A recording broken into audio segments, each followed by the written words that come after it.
Bengal safe Murshidabad জেলায় ফার্নিচারের জগতে এক পরিচিত ও প্রতিষ্ঠিত নাম। বেঙ্গল সেফ ৫৭ বিবি সেন রোড, বহরমপুর, মুর্শিদাবাদ। এসআইআর নিয়ে আলোচনা সভা করলেন বেলডাঙ্গা বিধানসভার বিধায়ক হাসানুজ্জামান শেখ। এদিন তিনি স্পষ্টভাবে জানান, আমি জোর গলায় বলতে পারি আমার এলাকায় কারো নাম বাদ যাবে না। কেউ মারা গেলে বা বিয়ের পর অন্যত্র চলে গেলে তার নাম দুই জায়গায় থাকতে পারে, কিন্তু বাইরের কোনো নাম এই তালিকায় থাকবে না। কিছু নাম উঠবে, কিছু যারা মৃত তাদের বাদ যাবে। আমরা সবভাবে মানুষকে কনভিন্স করলাম এবং যেভাবে বিজেপির নেতৃত্বরা বারবার 4 কোটি 5 কোটি 6 কোটি বাদ যাবে বলছে, বিশেষ করে আমি বলি আমার বিধানসভা নিয়েই বলবো, তার বাইরে আমি বলবো না।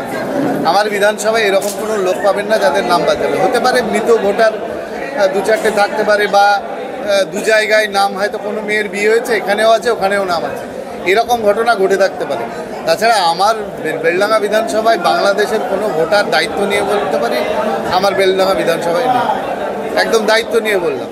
এবং আমরা সবাইকেই ডেকেছিলাম এখানে। আমাদের 2 ব্লক সভাপতি ছিল আমাদের বেলডাঙ্গা ব্লকের, একদিকে হাসান মণ্ডল আর একদিকে দীপক, আমাদের দীপক ছিল, আর একদিকে আমাদের টাউন সভাপতি সুভাষ ব্যানার্জি ছিল, আমাদের চেয়ারম্যান ছিল অনুরাধা, আমাদের ভাইস চেয়ারম্যান ছিল আবু সুফিয়ান, আমাদের পঞ্চায়েত সমিতির সভাপতি আজাদ মণ্ডল, এবং আমাদের ফ্রন্টাল অর্গানাইজেশনের যারা সভাপতি, আইএনটিসি থেকে শুরু করে, সংখ্যালঘু থেকে শুরু করে সবাই, মহিলা নেত্রী থেকে শুরু করে সবাই আজকে উপস্থিত হয়েছিল।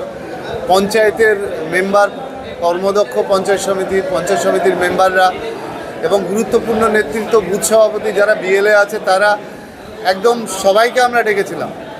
এবং সবাই মিলে আমাদের একটাই আলোচনা, দেখেন আমরা 24 ঘন্টা মানুষের পাশে থাকি। আমরা ভোটের সময় আসি না, আমরা 24 ঘন্টা মানুষের পরিষেবা দিই এবং মানুষ যেন বিপদে না পড়ে। আজকে মানুষ আতঙ্কিত হয়ে কেউ পানিহাটিতে একজন আত্মহত্যা করেছে, আমরা সেইটাই বার্তা দিলাম বেশি বেশি করে, যে এই এসআইআর করে কোনো মানুষ যেন আত্মহত্যা না করে, সেইটাই বেশি বেশি করে আমরা আমাদের বিধানসভা এলাকায় মানুষকে বোঝানোর বার্তাটা আমরা আজকে দিলাম। তার কারণ আমরা এটুকু জানি যে আমাদের কোনো ভোটারের নাম এখান থেকে বাদ যাবে না। তার কারণ আমরা সবাই ইন্ডিয়ান সিটিজেন, আর আমরা ইন্ডিয়াতে দীর্ঘদিন ধরে বাস করছি। আমার কথা যদি ধরেন, আমি যেমন বেলডাঙ্গার বিধায়ক, আমার বাড়িতে 1952 সালে এমএলএ হয়েছে, 52, 57, 62, 67, আমি 16তে হলাম, আবার 21-এ হলাম। তাহলে দীর্ঘদিন আমরা এই পশ্চিমবাংলায় বাস করছি। সেই ক্ষেত্রে আমাকেও যারা ভোট দিয়েছে তারাও দীর্ঘদিনের এই বাংলার বাসিন্দা বা ভারতবর্ষের বাসিন্দা। সেক্ষেত্রে বেলডাঙ্গার মানুষ কেন, গোটা পশ্চিমবঙ্গের মানুষের ভয়ের কোনো কারণ নাই। তারা যে মডেল, বিহার মডেল করতে চাইছে, সে মডেল কিন্তু পশ্চিমবঙ্গে হবে না। আগামী দিন মমতা ব্যানার্জি যেটা বলেছিল সেটাই আগামী দিন প্রমাণ হবে, এটা আমি দায়িত্ব নিয়ে বলতে পারি। এটা বুমেরাং হবে। লাস্টে আপনারা দেখতে পাবেন যে বিজেপির নেতা নেত্রীদেরকে সাধারণ মানুষ, আমাদেরকে তাড়াতে হবে না, সাধারণ মানুষ তাড়িয়ে নিয়ে বেড়াবে আগামী দিন। এটা আমি দায়িত্ব নিয়ে বলতে পারি।